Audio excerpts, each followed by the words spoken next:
Hello guys, good morning.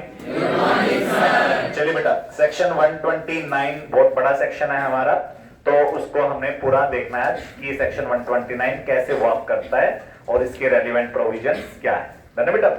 129 के साथ हमें एक सेक्शन और भी देखना है, सेक्शन 2 क्लॉज 4040। ठीक है बेटा। सेक्शन 2 क्लॉज 40 के अंदर क्या है बेटा, आपकी फाइनेंशियल ईयर की डेफिनेशन है या फाइनेंशियल स्टेटमेंट की है? Financial statement. फाइनेंशियल स्टेटमेंट्स जो है बेटा वो 2 क्लॉज 40 में है और फाइनेंशियल ईयर 2 क्लॉज 41 में है। है ना बेटा, क्योंकि इसमें फाइनेंशियल के बाद एस आ रहा है स्टेटमेंट और उसमें फाइनेंशियल के बाद वाई आ रहा है ईयर, तो 2 क्लॉज 40 में फाइनेंशियल स्टेटमेंट और 2 क्लॉज 41 में financial year. Financial year and होता है ऑन 31 मार्च, ठीक है ना बेटा। और फाइनेंशियल ईयर हर साल अप्रैल टू मार्च रहता है। फर्स्ट फाइनेंशियल ईयर मैक्सिमम कितने महीने का हो सकता है? 15 मंथ्स मिनिमम, क्योंकि फर्स्ट फाइनेंशियल ईयर पर कंपनी एक्ट में रूल है कि आपको नेक्स्ट ईयर की 31 मार्च को एंड करना है। डन है बेटा। तो नेक्स्ट ईयर की 31 मार्च को एंड करेंगे तो जैन वाला एंड करेंगे तो वो 15 मंथ का हो जाएगा। और अगर किसी कंपनी का इनकॉर्पोरेशन दिसंबर के मंथ में हुआ है तो 3 मंथ्स या कुछ दिन ऐसा कुछ रहेगा आपका फर्स्ट फाइनेंशियल ईयर। है ना बेटा। चलो, फाइनेंशियल स्टेटमेंट जो होती है उसके अंदर आपका सबसे पहले क्या आता है? Balance sheet. Balance sheet for the year नहीं बनता, एज एट बनता है। एक पर्टिकुलर तारीख को, एक पर्टिकुलर मोमेंट को शो करता है। एक स्टॉक कंसेप्ट होता है। कौन सा कंसेप्ट? ठीक है ना बेटा।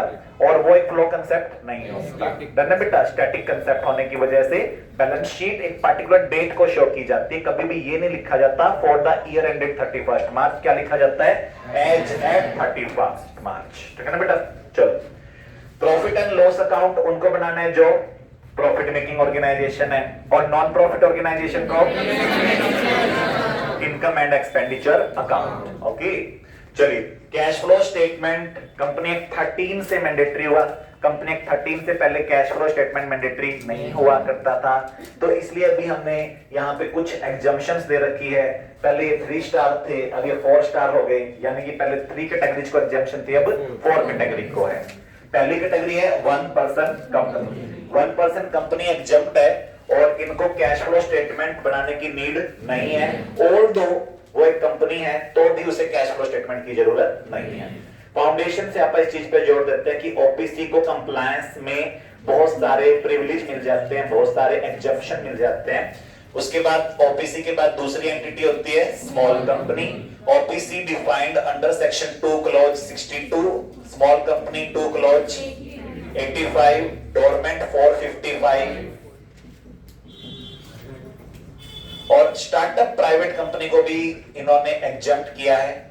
स्टार्टअप प्राइवेट कंपनी को एग्जम्पशन की शर्त है कि उसे ministry of commerce and industry के एक रेलिवेंट डिपार्टमेंट से स्टार्टअप का लाइसेंस मिला हो। डन है बेटा। वैसे कंपनी एक्ट में स्टार्टअप को जगह जगह एग्जम्पशन मिलती रहती है, लेकिन हर जगह स्टार्टअप की डेफिनेशन सेम नहीं है, ध्यान रखना। हर चैप्टर में स्टार्टअप की डेफिनेशन अलग मिल सकती है आपको। डन है। कई जगह आपको उद्योग मंत्रालय से लाइसेंस नहीं लेना पड़ता। स्टार्टअप का मतलब है जो प्राइवेट हो और जिसको बने हुए 5 साल से कम हुए हो। कई चैप्टर्स में है कि स्टार्टअप का मतलब है जो प्राइवेट हो जिसको बने हुए 10 साल से कम हुए हो। कई चैप्टर्स में क्या है, जैसे इस चैप्टर में कि स्टार्टअप वो होती है जिसको स्टार्टअप को के तौर पे रिकॉग्नाइज किया जाए, जिसको स्टार्टअप के तौर पे लाइसेंस दिया जाए by the ministry of commerce and industry. है बेटा। चलो, अब देखो बेटा, statement of change in equity next financial statement है। Statement of change in equity आपको हर केस में बनाने की जरूरत नहीं है, तभी बनाना है जब आपके ऊपर इंड एस लगते हो। इंड एस उन पे लगते हैं जो लिस्टेड एंटिटीज होती है या फिर 250 सीआर से ऊपर जिनकी नेटवर्थ हो, ऐसी अनलिस्टेड एंटिटीज को आपके statement of change in equity बनाना पड़ेगा। इसमें आपको बताना है कि आपके पूरे साल में इक्विटी में क्या क्या चेंज हुए। बने बेटा। तो एक फाइनेंशियल स्टेटमेंट का रूप दे दिया इन्होंने, और ये फाइनेंशियल स्टेटमेंट जो है अब 4 हो गई, बाकियों के लिए 3 हो गई। अब हो सकता है किसी के लिए सिर्फ 2 ही हो, क्योंकि ओपीसी, स्मॉल, डोरमेंट, स्टार्टअप इनको तो बैलेंस शीट और पी&एल ही बनाना है, इनको कैश फ्लो स्टेटमेंट की भी जरूरत नहीं है। और statement of change in equity तो ये क्या ही बनाएगी बेचारी बेटा, इंड एस तो क्या ही फॉलो करेगी। डन है बेटा। तो कई कंपनीज को 2 बनानी है, कईयों को 3 बनानी है और कईयों को 4 बनानी है। पांचवा पॉइंट क्या है? Foot notes. कौन से नोट्स? फुट नोट्स जो है मेरे बच्चे, ये हर किसी को बनाने होते हैं। Footnotes are the integral part. कौन सा पार्ट? जैसे Jammu Kashmir is the integral part of India, ऐसे फुट नोट हमारा इंटीग्रल पार्ट है, ठीक है ना बेटा, जिसको हम छोड़ नहीं सकते किसी भी हाल में, चाहे हमें पूरी सेना लगानी क्यों ना पड़े वहां पे, है ना बेटा।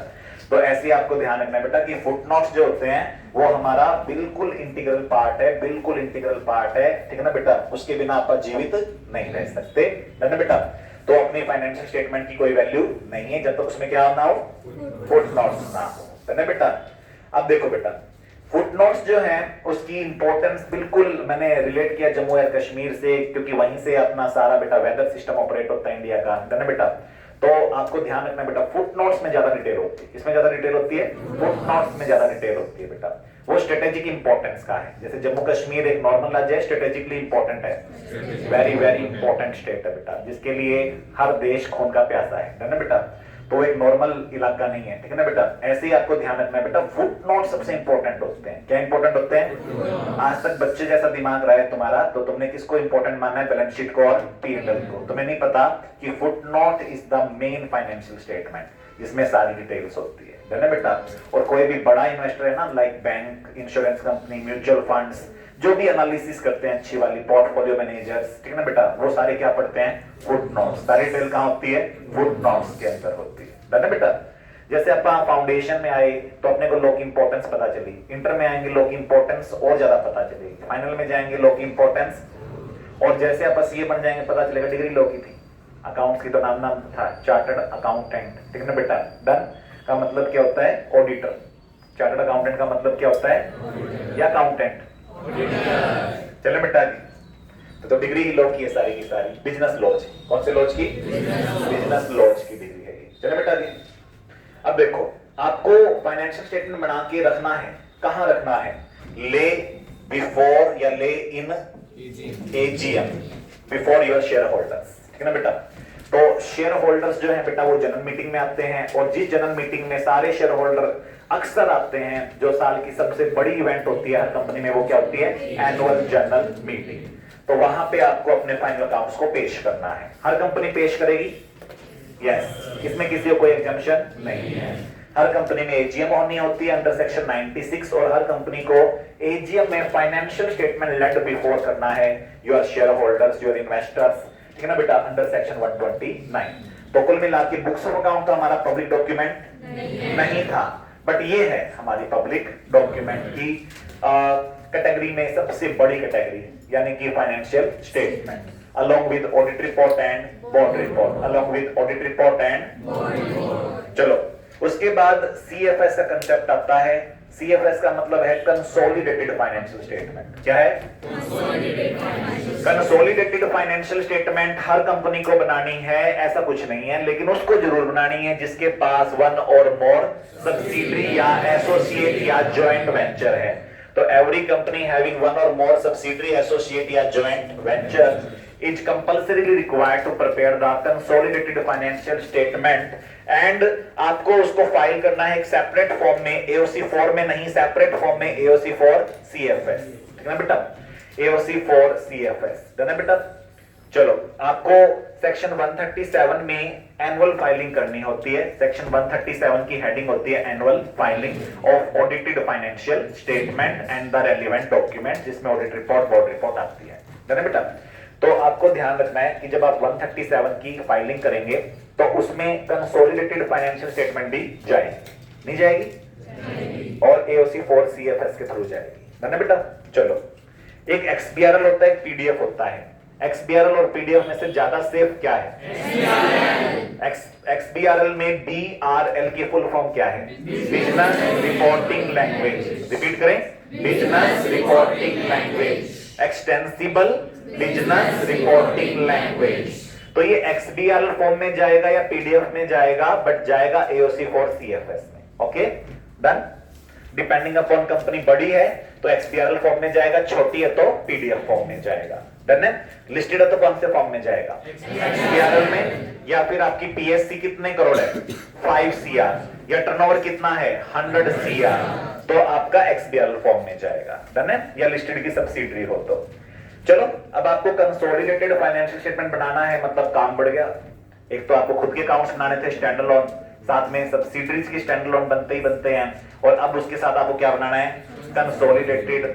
अच्छा, कई बार कंपनीज की ग्रुप कंपनीज बहुत सारी होती है, सब्सिडरीज बहुत सारी होती है, 100 प्लस आपकी सब्सिडरी है, 250 सब्सिडरी है, क्योंकि मेरे को मेरे स्टूडेंट बताते हैं कि सर हम जिस कंपनी में है वहां पे 300 सब्सिडरीज है, डन है बेटा।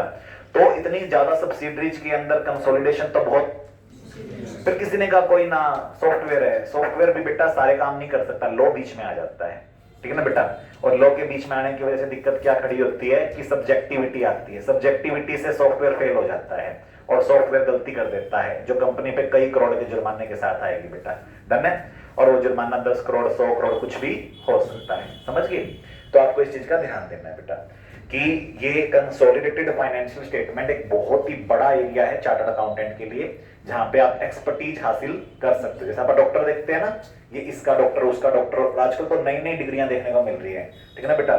आजकल तो मैं जब देखता ना हॉस्पिटल का पैम्पलेट, तो उसमें ना पता नहीं 50 प्रकार के डॉक्टर होते हैं, ठीक है ना बेटा, यानी कि नई नई डिग्रीज लेके आ रहे हैं। ऐसे आप भी स्पेशलाइजेशन कर सकते हो, किसमें, कंसोलिडेटेड फाइनेंशियल स्टेटमेंट बहुत बड़ा एरिया है, लिस्टेड कंपनीज का इलाका है, प्रीमियम इलाका है, ठीक है ना बेटा। प्रीमियम इलाके में पैसे भी, पैकेज भी कैसा मिलना है, प्रीमियम मिलना है, डन है बेटा।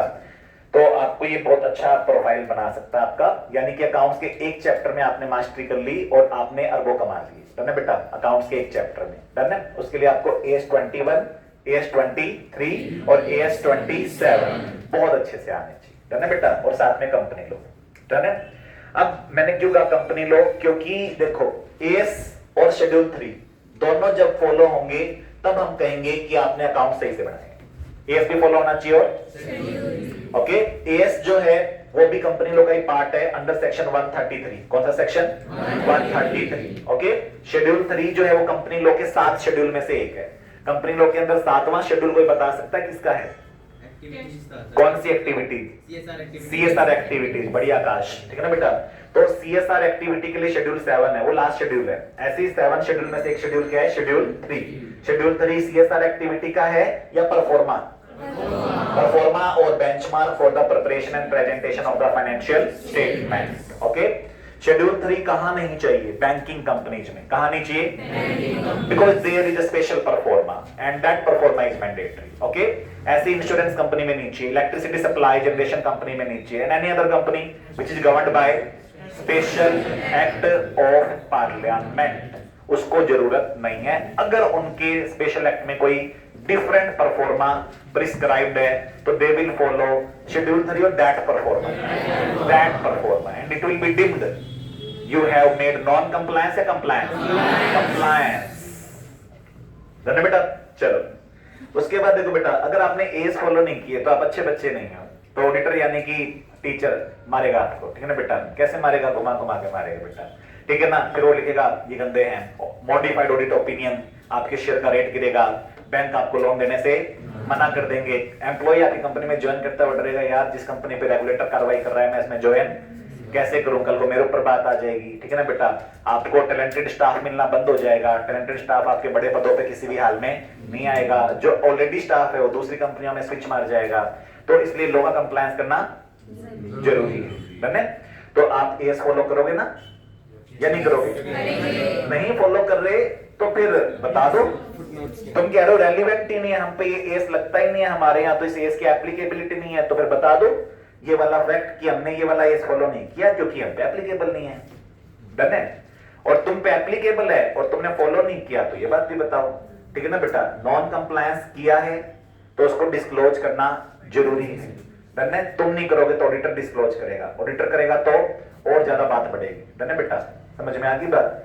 अब मान लो मैंने तुम्हारे घर पे फोन किया किसी बात पर और तुमने वो बात पहले से बता रखी है घर पे, तो तुम बच जाओगे, और मैंने बताई तो तुम फंस जाओगे, डन है बेटा। तो अपने आप बता दो कौन सा डिस्क्लोजर है, फुल डिस्क्लोजर, सेल्फ डिस्क्लोजर। कौन सा डिस्क्लोजर है, ठीक है ना बेटा, सेल्फ डिस्क्लोजर। जैसे इनकम टैक्स में सेल्फ असेसमेंट होता है, कौन सा असेसमेंट, अपनी रिटर्न खुद भरो, ठीक है ना बेटा। अपना टैक्स खुद बताओ कितना बनता है, अपनी इनकम खुद बताओ, डन है। गवर्नमेंट बाद में देखेगी तुमने सही बताया या गलत, गलत बताया तो नोटिस आ जाएगा, उसका रिप्लाई कर देना, डन है बेटा। चलो ऐसे आपको यहाँ पे फैक्ट डिस्क्लोज करना है कि हमने इस एएस को फॉलो नहीं किया, और किस किस एएस को फॉलो नहीं किया उसका रीजन, हाँ एप्लीकेबल नहीं है तो एप्लीकेबल नहीं है, एप्लीकेबल है तो काहे फॉलो नहीं किया, शर्म नहीं आती तुम्हें।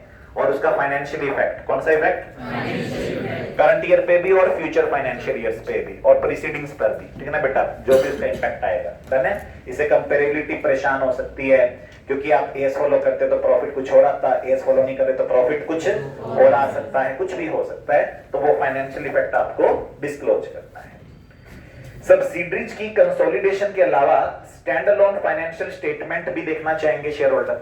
शेयर होल्डर एजीएम में आए हुए हैं, वो चाहेंगे कि हमें होल्डिंग का भी स्टैंड अलोन दिखाइए स्टेटमेंट, और सब्सिडरीज का भी बताइए क्या हालचाल चल रहा है, और ग्रुप का एक इकट्ठा balance sheet, consolidated balance sheet भी बना के दिखाइए, कंसोलिडेटेड पी&एल भी बना के दिखाइए। अब जैसे आप चले गए, आप रिलायंस की एजीएम में चले गए, टाटा की एजीएम में चले गए, तो आप ये चाहेंगे ना कि हमें पूरे रिलायंस ग्रुप की बैलेंस शीट भी चाहिए, और जिस कंपनी के हम शेयर होल्डर है रिलायंस इंडस्ट्री लिमिटेड, उसकी अलग से बैलेंस शीट चाहिए, और बाकी जो और आपकी सब्सिडरीज उनकी अलग से बैलेंस शीट चाहिए। तो वहां पे एक सॉल्यूशन है कि जो सब्सिडरीज, एसोसिएट और जॉइंट वेंचर है, उनकी सारी फीचर्स की बजाय आप क्या दे दो, सैलिएंट फीचर्स दे दो। कौन से फॉर्म में, लेकिन ध्यान रखना बेटा, जो आपकी सब्सिडरीज है, जो आपकी जॉइंट वेंचर एंटिटीज है, जो भी आपकी एसोसिएट एंटिटीज है, उनकी फुल यानी कि उनकी स्टैंड अलोन फाइनेंशियल स्टेटमेंट आपको अपनी वेबसाइट पर डालनी है। ये तो आप एओसी 1 में जो मीटिंग के अंदर बंच कागजों का दे रहे हैं ना, उसकी बात कर रहे हैं, ताकि पेपर वेस्ट ना हो। और वैसे भी समरी इसलिए जरूरी होती है ताकि हर कोई समरी पढ़ नहीं पाता, हर कोई डिटेल्ड पढ़ नहीं पाता, है ना, हर कोई डिटेल्ड पढ़ नहीं पढ़ता, तो इसलिए आम जनता तो समरी ही पढ़ना खुश करती है। और अगर कोई ऐसा इन्वेस्टर जो कि काफी एजुकेटेड है, लाइक म्यूचुअल फंड है, तो वो क्या देखना चाहेंगे, समरी भी देखना चाहेंगे। और जैसे आप पेपर के टाइम अगर किसी चैप्टर की तैयारी कर रहे हैं, या आज भी किसी चैप्टर की तैयारी कर रहे हैं, तो आप दोनों काम कर सकते हैं ना, नोटबुक भी पढ़ के आ सकते हैं प्लस मॉड्यूल भी। जिसने सिर्फ अपनी फॉर्मेलिटी पूरी करनी है वो दोनों में से एक कराएगा, और जिसको ऐसा लगता है कि नहीं मेरे को तो क्लास का अच्छा और सबसे होनहार बच्चा बनना है, तो वो दोनों करके आएगा।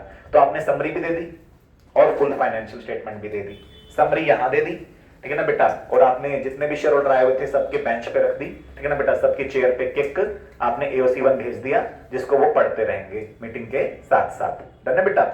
और ये नोटिस के साथ भी अटैच करके दिया था हमने, नोटिस के साथ भी अटैच करके भेजा था हमने, notice of annual general meeting 136 और 101 दो सेक्शन लगते हैं। 101 नोटिस ऑफ एजीएम भेजने का जनरल सेक्शन है, और 136 नोटिस के साथ क्या क्या अटैचमेंट चाहिए, नोटिस के साथ क्या क्या अटैचमेंट चाहिए, डन है। चलिए अब अगला क्वेश्चन राइज होता है कि कंसोलिडेटेड फाइनेंशियल स्टेटमेंट की ऑडिट होगी या नहीं होगी। बिल्कुल होगी, क्योंकि unaudited accounts are no accounts. ज्यादा तो नहीं बोल दिया मैंने, सही बोला मैंने, अनऑडिटेड अकाउंट्स आर टीचर जब तक इवेल्युएट ना करे वो टेस्ट, कोई टेस्ट नहीं माना जाएगा, डन है बेटा, उस टेस्ट की कोई वैल्यू नहीं है, डन है बेटा। तो आपको इस चीज का ध्यान रखना है बेटा कि unaudited accounts are no accounts. तो आप ऑडिट तो पक्का कराएंगे। क्वेश्चन है कि होल्डिंग का ऑडिटर करेगा, सब्सिडरी का ऑडिटर करेगा, होल्डिंग का ऑडिटर करेगा बेटा। सब्सिडरी के ऑडिटर पे कोई प्रोविजन नहीं है, डन है बेटा, बैश है, खाली है। सब्सिडरी का ऑडिटर हेल्प करे तो ठीक, ना करे तो ठीक, होल्डिंग का ऑडिटर उसकी हेल्प लेना चाहे तो ठीक, ना लेना चाहे तो ठीक, ऐसे 600 लग जाएगा। क्या लग जाएगा, using the work of another auditor. तो वो आपके सब विवेक के ऊपर है, यानी कि आपकी डिस्क्रिशन के ऊपर है कि आपको यूज करना है। सब्सिडरी ऑडिटर के वर्क को तो कर सकते हो आप, वरना आप होल्डिंग कंपनी के ऑडिटर की अगर हम बात करें तो उसकी मेन रिस्पॉन्सिबिलिटी में आएगा, सीएफएस वही ऑडिट करेगा। तो अगर आप होल्डिंग कंपनी के ऑडिटर हो तो फीस आप अब नॉर्मल लेने वाले हो या बहुत ज्यादा लेने वाले हो, depending upon number of subsidiaries, associate and the joint venture, क्योंकि काम बढ़ने वाला है आपका, डन है बेटा। चले, और होल्डिंग के ऑडिटर को अलग से बात बताने की जरूरत नहीं है क्योंकि लॉ में लिखी हुई है। तो होल्डिंग के ऑडिटर को पता नहीं था कि मुझे कंसोलिडेटेड भी ऑडिट करना पड़ेगा, तो गलती किसकी है, कंपनी की, इसने बताया नहीं है ऑडिटर की। ऑडिटर कह सकता मुझे कंपनी लॉ पता नहीं है, भाई तू सीए कैसे बनना, तेरे कंपनी लॉ नहीं आता, डन है बेटा, डन। जो सीए कंपनी लॉ पढ़ाता है और जो सीए कंपनी लॉ नहीं पढ़ाता, कंपनी लॉ तो सबको ही आना ही चाहिए, डन है बेटा। चले, तो होल्डिंग का ऑडिटर ऐसी बेवकूफी तो कतई नहीं करेगा कि वो फीस नॉर्मल लेगा और काम सारे करेगा। डन है बेटा? चलो, उसके बाद है कि अगर कंसोलिडेटेड फाइनेंशियल स्टेटमेंट बनाते हैं हम, तो क्या एएस फॉलो करने पड़ेंगे? तो यस, 3 बड़े एएस हैं, 21, 23 और 27। इनमें से मेन 21 है, ठीक ना बेटा? 23 और 27 इसके सहायक हैं, लाइक गंगा, यमुना, सरस्वती। डन है बेटा? तो आपको ध्यान रखना है, बड़ी नदी तो गंगा है, तो एएस 21 क्या है बेटा? सबसे बड़ा एएस है। डन है बेटा? और ये आपके अकाउंट्स का सबसे बड़ा चैप्टर भी है। डन है बेटा? डन। तो एएस 21 माइनॉरिटी इंटरेस्ट वगैरह की बात करेगा, और अब मैं उस पॉइंट को यहां पे भी टैकल करूंगा। अभी देखो बेटा, एएस 21, 23, 27 में लिखा हुआ है कि इन एंटिटीज को सीएफएस यानी कि कंसोलिडेटेड बनाने की जरूरत नहीं, बट कंपनी लॉ कह रहा बनाना है, और एएस और कंपनी लॉ में लड़ाई मच गई बेटा। तो मैं आज आपको एक गोल्डन रूल बताता हूं जो आपको जिंदगी भर काम देगा कि कंपनी लॉ विल प्रिवेल। है बेटा?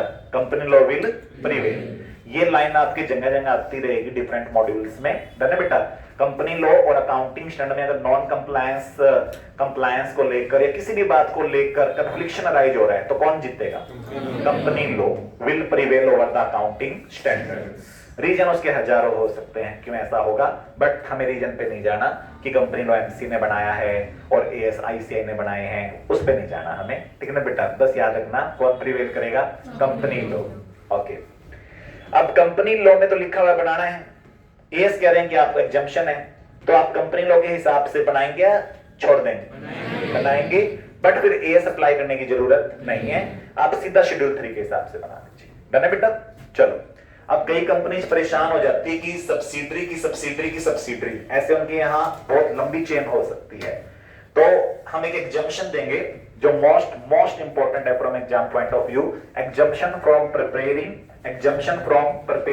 Consolidated financial statement. कितनी शर्तें हैं? 3। पहली शर्त है कि आप बचना चाहते हो तो ये वाली कंपनी बच सकती है और ये वाली बच सकती है, यानी कि जिसके नीचे भी सब्सिडरी है और ऊपर होल्डिंग है, यानी कि जिसके नीचे सब्सिडरी है बट जो खुद भी सब्सिडरी है। डन है बेटा? तो आपको ध्यान रखना है, जो H1 है उसको एग्जम्पशन नहीं मिलेगी, अल्टीमेट होल्डिंग को एग्जम्पशन नहीं मिलेगी, इंटरमीडिएट होल्डिंग को मिलेगी। कौन सी होल्डिंग को? अगर मैं ये बना दूं मेरी नोटबुक के अंदर तो मैं कहूंगा H1 is ultimate holding, H1 is ये इंटरमीडिएट होल्डिंग, ये किसी की होल्डिंग तो है बट ये पूरे ग्रुप की मेन कंपनी नहीं है, ठीक है ना बेटा? अब मान लो ये टाटा सन्स है और ये टाटा मोटर्स है, डन है बेटा? फिर उनके नीचे भी सब्सिडरियां हो जाती है। डन? टाटा सन्स के नीचे टाटा स्टील भी है, ऐसे और भी बहुत सारी कंपनीज, पूरा ग्रुप बन जाता है। तो ध्यान रखना कि जो एंटिटी ना केवल होल्डिंग है किसी की बट की सब्सिडरी भी है, तो उसको हम छूट दे सकते हैं कि अगर आपकी होल्डिंग फाइल कर दे सीएफएस। कौन फाइल कर दे? आपकी इंटरमीडिएट होल्डिंग या फिर आपकी अल्टीमेट होल्डिंग फाइल कर दे सीएफएस आरओसी के पास, और आपके यहां जो अन्य शेयर होल्डर हैं होल्डिंग्स के अलावा, नॉन कॉर्पोरेट शेयर होल्डर हैं होल्डिंग के अलावा, कोई भी शेयर होल्डर है corporate non corporate holding company के अलावा, जैसे H3 में कोई शेयर होल्डर है H2 के अलावा, तो वे लोग आपको परमिशन देते। परमिशन यहाँ पे किस टाइप की है कि हमें उन्हें इन्फॉर्म करना है राइटिंग में, हमें उन्हें इन्फॉर्म करना है राइटिंग में, और उनके जवाब का इंतजार करना है, और अगर कुछ जवाब ना आए तो मान लेना है कि उन्हें ऑब्जेक्शन नहीं है। डन है बेटा? उन्हें ऑब्जेक्शन नहीं। ओके, इसको डिम्ड एनओसी लिख दिया मैंने कि डिम्ड कर लिया जाएगा कि उन्हें कोई ऑब्जेक्शन नहीं है, नो ऑब्जेक्शन सर्टिफिकेट ऑटोमेटिक आ जाएगा अगर उनकी तरफ से कोई ऑब्जेक्शन नहीं उठता तो with in a reasonable period, क्योंकि पीरियड वहां पे लिखा नहीं हुआ। डन है बेटा? तो with in a reasonable period, चलो बेटा, जो नॉर्मली 30 डेज हो सकता है। चलो बेटा, सेकंड कंडीशन है एग्जम्पशन की कि लिस्टेड नहीं होनी चाहिए, not in the process of listing, ना तो आईपीओ आ चुका है और लिस्ट हो चुका है शेयर, ना प्रोसेस चल रही है। डन है? ना इंडिया में और ना इंडिया के बाहर, neither in India nor outside India. अगले चार पॉइंट यहां पे मैं इसलिए बोल रहा हूं, एक तो है फर्स्ट पॉइंट के अंदर होली ऑन सब्सिडरी, इसी के अंदर एक और पार्ट आ जाता है कि वो पार्टली ऑन सब्सिडरी है। कैसी सब्सिडरी है? Partly on subsidiary. तो होली ऑन सब्सिडरी को तो एग्जम्पशन मिल जाएगी, पार्टली ऑन को अपने माइनॉरिटी से एनओसी लेना पड़ेगा, पार्टली ऑन को अपने माइनॉरिटी शेयर होल्डर से एनओसी लेना पड़ेगा। एनओसी का फॉर्म क्या है? कुछ नहीं है, आपको जस्ट उनको एक प्लेन पेपर पे इन्फॉर्म करना है और उनसे एक्सपेक्ट करना है कि वो ऑब्जेक्शन ना उठाए। एक्सपेक्ट क्या करना है? कि वो ऑब्जेक्शन ना उठाए, बस हो गया। लिस्टेड नहीं होनी चाहिए और आपकी होल्डिंग या आपकी सुपर होल्डिंग फाइल कर चुकी है सीएफएस विद आरओसी। 3 शर्तें हैं, कोई एक पूरी होनी है या तीनों पूरी होनी है एक साथ? तभी तो कंडीशन है, तभी तो, वरना तो सर्कमस्टेंस बोल देता मैं, ना बेटा। तो ये कंडीशन है, कंडीशन का मतलब ये होता है क्यूमुलेटिव, साइमल्टेनियसली जिनको फॉलो करना होता है। डन है मेरे बच्चे? तो ये आपका AS29 है जो बहुत ही बड़ा है, ये पूरे चैप्टर के बराबर इसमें सेक्शन है। इस चैप्टर नंबर 9 में सेक्शन 134 भी बहुत ज्यादा बड़ा है, 135 भी बहुत ज्यादा बड़ा है। तो इस चैप्टर को आप एक चैप्टर मत समझिए, 5 चैप्टर के बराबर एक चैप्टर है बेटा, चैप्टर नंबर 9। डन है बेटा? और बहुत ज्यादा टेक्निकल है, इसको आपको घर जाके दिन में 4 बार 6 बार पढ़ोगे ना, तब आपके कंसेप्ट्स क्लियर होने शुरू होंगे। डन है बेटा? क्योंकि बहुत ज्यादा टेक्निकल चैप्टर है। डन है? और इसके अंदर पेपर में काम भी सबसे ज्यादा आता है। अगर आप एवरेज निकालेंगे ना सारे चैप्टर की, तो हाईएस्ट एवरेज का चैप्टर क्या है? Chapter number 9। हमारे टाइम पे चैप्टर 7 हुआ करता था, आपके टाइम पे चैप्टर 9 है जो हाईएस्ट एवरेज का चैप्टर है। ठीक है ना बेटा? और कोई डाउट किसी बच्चे का इस टॉपिक में, कुछ भी पूछना हो? Thank you.